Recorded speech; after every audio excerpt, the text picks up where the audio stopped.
കള്ളുകൊടിയൻ വന്ന് ചീത്ത വിളിച്ചാൽ കുഴപ്പമില്ല, രാഷ്ട്രീയ നേതാക്കന്മാർ ഭോഷത്വം പറഞ്ഞാൽ നിങ്ങൾക്ക് കുഴപ്പമില്ല, പുരോഹിതന്മാർ കള്ളുപദേശം പറഞ്ഞാൽ കുഴപ്പമില്ല, നിങ്ങളെ സ്നേഹിച്ച് നിങ്ങളുടെ പാപമോചനം പ്രസംഗിക്കുന്നത് ഞങ്ങളോട് എതിർക്കുന്നത് നിന്റെ ഹൃദയത്തിലെ ഇരുട്ടത്രേ.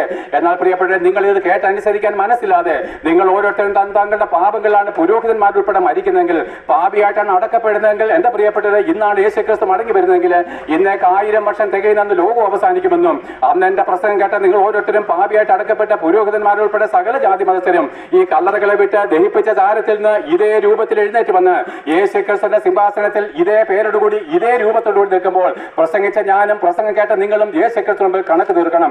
എന്റെ പ്രസംഗത്തിന്റെ കണക്ക് ഞാൻ തീർക്കണം. അതും ഇതും പറഞ്ഞ് നിങ്ങളെ സൂചിപ്പിക്കുകയാണെങ്കിൽ ഞാൻ കണക്ക് കൊടുക്കണം. ഈ പ്രസംഗം ദൈവഹിതപ്രകാരമാണ് ഞാൻ പ്രസംഗിക്കുന്നതെങ്കിൽ ഈ പ്രസംഗത്തിന്റെ കണക്ക് നിങ്ങളും കൊടുക്കണം. പറയട്ടെ, നിസ്സാര കാര്യമല്ല. ഇത് മരണത്തിനപ്പുറത്തേക്ക് കടന്നു പോകുന്നതാണ് സുവിശേഷം. അന്ന് അവൻ നിങ്ങളുടെ എല്ലാ രഹസ്യങ്ങളെ ന്യായം വിധിക്കും, നിന്റെ സകല പാപങ്ങളും പരസ്യപ്പെടുത്തും. ഭർത്താക്കന്മാരെ നിന്റെ ഭാര്യയോട് നീ കണക്ക് തീർക്കേണ്ടി വരും, ഭാര്യമാരെ നിന്റെ ഭർത്താക്കന്മാരോട് നീ അന്ന് കണക്ക് തീർക്കണം, അപ്പന്മാരെ അമ്മമാരെ നിങ്ങളുടെ മക്കളോട് കണക്ക് തീർക്കണം, കുഞ്ഞുങ്ങളെ നിങ്ങളുടെ അമ്മയപ്പന്മാരോട് കണക്ക് തീർക്കണം, പുരോഹിതന്മാരെ കള്ള ഉപദേശം പറഞ്ഞ നിന്റെ ജനത്തോട് നീ കണക്ക് തീർക്കണം. അല്ലയോ രാഷ്ട്രീയ നേതാക്കന്മാര്, അല്ലെങ്കിൽ എന്താണ് പഞ്ചായത്ത് മെമ്പർ ഉൾപ്പെടെ പ്രധാനമന്ത്രിമാർ ഉൾപ്പെടെ അവനവൻ ഭരിച്ച ജനങ്ങളുടെ മുമ്പിൽ അവന്റെ അനീതിക്ക് കണക്ക് തീർക്കുന്ന ദിവസം വേണ്ടി ഇത് നിസ്സാര കാര്യമല്ല. അയ്യോ, ഒരു പഞ്ചായത്ത് മെമ്പർ ആകാൻ വേണ്ടി നീ അധികാരക്കൊതിയായിട്ട് പോകുമ്പോൾ ഇങ്ങനെ ഒരു ദിവസമുണ്ട്, മരിച്ചതിന് ശേഷമുള്ള ന്യായവിധി ദിവസം. നീ ആയിരിക്കുന്ന വാർഡിലെ സകല ജനങ്ങളുടെ മുമ്പിൽ നീ ഏറ്റ സത്യപ്രതിജ്ഞയ്ക്ക് എത്തോണ്ട് നീ കണക്ക് തീർക്കേണ്ട കാര്യമുണ്ട്.